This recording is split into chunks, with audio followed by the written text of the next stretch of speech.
Bonjour et bienvenue dans Renaissance à deux, le podcast qui explore les crises de couple comme des opportunités de croissance. Et aujourd'hui, nous abordons un sujet délicat mais essentiel, les filles. Nous allons parler d'infidélité.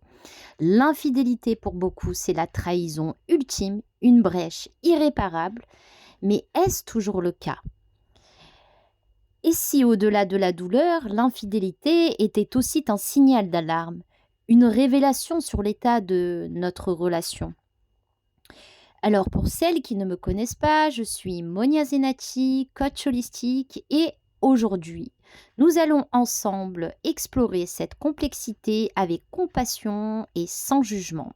Pour celles qui souhaiteraient se battre pour leur couple, qui ne sont pas prêtes à quitter leur relation, qui ont envie d'envisager une meilleure issue que la séparation. Effectivement, l'infidélité et la douleur font partie prenante d'un couple en crise, entre guillemets, si je peux me permettre, à mon humble avis. Découvrir l'infidélité de son partenaire, c'est quand même une onde de choc, on va pas se le cacher. C'est l'effondrement des fondations sur lesquelles on a construit sa vie. Parfois, ça arrive beaucoup plus tard, parfois très tôt. Enfin bon, c'est l'effondrement des fondations sur lesquelles on a construit sa vie, encore une fois. On ressent donc une trahison profonde, un sentiment d'injustice, mais ce n'est pas seulement la trahison de l'autre qui est en jeu. Et là est toute la complexité, en fait. C'est aussi la trahison de la personne qu'on pensait être, de la relation qu'on croyait avoir. Et derrière la colère, il y a souvent la peur de perdre l'autre, la peur de ne pas être assez bien, la peur de l'avenir. C'est vraiment une période de chaos émotionnel où il est difficile de voir clair. Et la plupart des couples choisissent de tourner les talons, si je puis ainsi dire, et d'aller vaquer à ces occupations chacun de leur côté. Pour autant, il existe d'autres alternatives. Pourtant, c'est précisément dans ce chaos que réside la première étape de la guérison. Donc, la première des choses, c'est vraiment de reconnaître et de valider cette douleur. Et il est essentiel de ne pas minimiser ce que vous ressentez, qu'il s'agisse de colère, de tristesse ou de confusion. Donc oui, il est normal de douter de soi, il est normal de se remettre en question, même si c'est pas euh, la personne elle-même qui a trompé, mais son compagnon ou sa petite amie ou son épouse. Mais oui, effectivement, ça fait partie intégrante du processus. Et donc du coup, le second point que je vous propose dans cette crise, c'est surtout de ne pas blâmer la personne. Bien au contraire, le but ici est vraiment de comprendre le pourquoi sans pour autant excuser la personne. Je ne dis pas de pardonner facilement, mais vraiment de comprendre son pourquoi. De comprendre son pourquoi puisqu'il est le vôtre également. Donc une fois que le choc initial est passé, bon d'accord, vous avez appris que vous avez été trompé. La première des choses, humainement parlant, c'est qu'on a souvent cette question, la question du pourquoi qui va émerger. Pourquoi est-ce arrivé? Qu'est-ce que j'ai fait? Mais qu'est-ce que j'ai fait de mal? Et puis parfois, il y a certaines personnes, j'ai remarqué, qui vont vraiment refouler ces émotions en blâmant la personne, mais honnêtement, ça n'est pas ce qui est le plus judicieux pour le couple, sauf dans le cas où on veut une séparation réelle et concrète. Donc vraiment, c'est là que notre approche holistique va entrer en jeu. L'infidélité est rarement un acte isolé, c'est souvent le symptôme d'un déséquilibre beaucoup plus profond. On est d'accord, les filles? On peut y avoir un manque de communication, une distance émotionnelle progressive, ou encore une insatisfaction non exprimée, ou même un besoin de nouveauté. Certaines personnes ont besoin d'aller batifoler. Et vraiment, il est crucial de faire la distinction entre comprendre et excuser. Donc comprendre les causes profondes, c'est un pas vers la reconstruction. Cela ne justifie en rien l'acte de trahison. Attention, mesdames, c'est pas du tout ce que je dis, mais ça va permettre de regarder la relation telle qu'elle était réellement, quelle était la nature de votre lien avant que tout cela arrive. Donc encore une fois, je vous le dis, il est vraiment crucial de faire la distinction entre comprendre et excuser. Comprendre, ça va être comprendre les causes profondes, et c'est réellement ça qui va vous permettre de faire un pas vers la reconstruction de votre couple et vraiment d'aller de l'avant, et puis même, je pèse mes mots lorsque je dis ça, de devenir encore plus fort. Encore une fois, cela ne justifie en rien l'acte de trahison, mais comme je vous le disais, ça va vous permettre d'affronter vos réalités dans votre couple. Donc, il faut vraiment vous poser cette question toute simple. Quelle était la nature de votre lien avant que tout cela n'arrive? Dans quelle situation étiez-vous? Est-ce que le désir, l'intimité ou le soutien mutuel s'était érodé?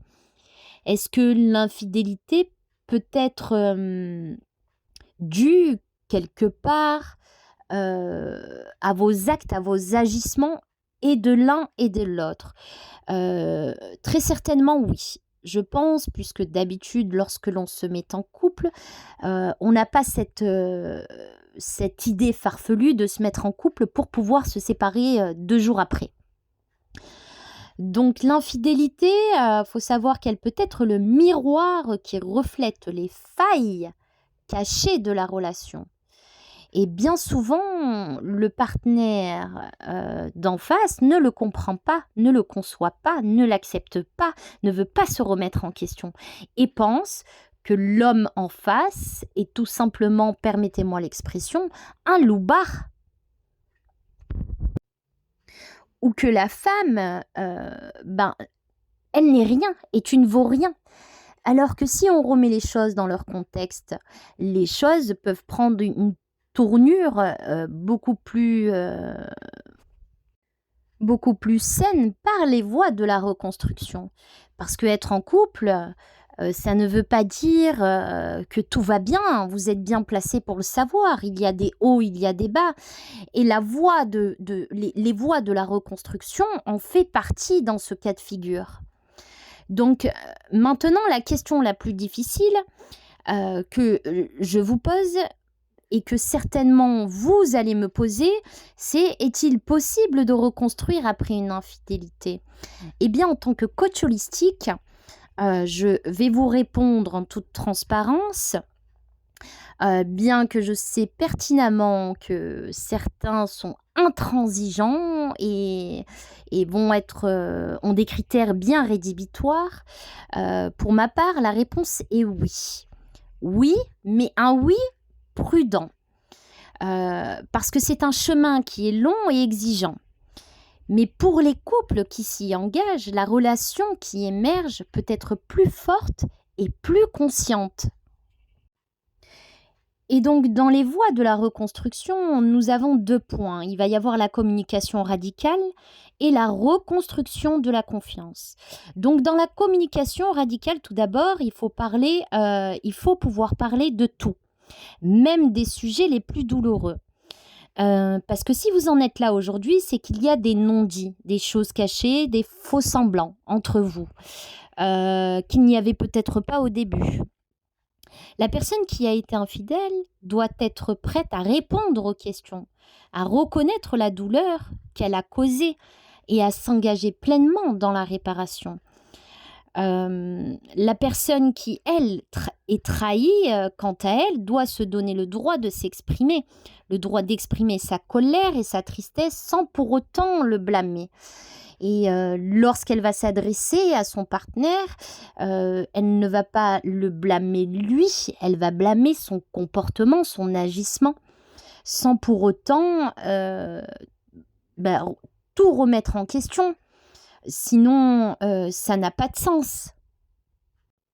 Les femmes ont tendance à généralement à dire: «Mais cela fait 15 ans que je suis avec toi, cela fait 20 ans que je suis avec toi, j'ai élevé les gamins, j'ai fait tourner les machines, j'ai fait ci et le remerciement, c'est ça».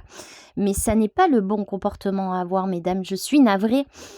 Ou ressortir, une dispute lors du repas de Noël ou un repas de famille, ça n'a pas sa place ici, d'accord? Pour traiter réellement le sujet, il va vraiment falloir être focus et traiter ce sujet-là, en fait.